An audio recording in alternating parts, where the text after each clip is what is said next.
पूछा, आपको तो तोरियां बहुत पसंद थी ना, अरसा हुआ कभी पकाते नहीं देखा। मुस्कुरा कर बोली, तोरियां मेरे बच्चे नहीं खाते, मैंने लाना ही छोड़ दी। कौन नहीं जानता उनको, औलाद को गर्म खाना खिलाने के चक्कर में ठंडी चाय पीती हैं, सालों टफन तैयार करके बस्ते में रखने की ड्यूटी संभालती हैं। आपके हर जायके और पसंद का उनको इल्म होता है। घर में वो सब्जी कम पकती है जो औलाद को पसंद ना हो। उनकी ज़रा से खटके पे आँख खल जाती थी, फिर बच्चों के शोर और कार्टून्स की आवाज़ों में भी सोने की आदत पड़ गई। लेकिन जब वही बच्चे गहरी नींद सोते तो पूरे घर में फूंक फूंक कर कदम रखती कि किसी की आँख ना खल जाए, नींद ना टूटे। उनको कौन नहीं जानता, आइसक्रीम, केक, ट्रफल और बच्चों के खाने की हर चीज़ का हिस्सा करते हुए अपना हिस्सा सबसे कम रखती हैं। मार्केट में अपनी बहुत ज़रूरी चीज़ लेने की बजाय बच्चे की निहायत गैर ज़रूरी फरमाइश को तरजीह देती हैं।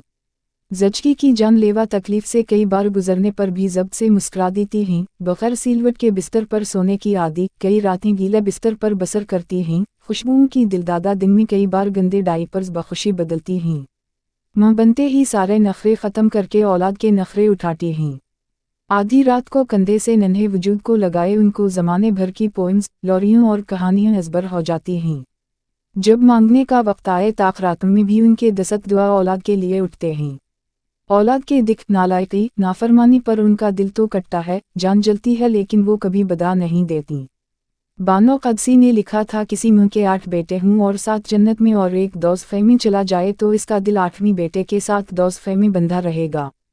ये मैं किसी भी ख़त्ते, बर्रे-ए-ज़म, मज़हब या ज़माने से ताल्लुक़ रखती हूँ, उनकी मोहब्बत समंदर के सब्ज़ पानियों से भी लामहदूद होती है। बाकी सारे रिश्ते झूठे, सच्ची तेरी परियत नी माए।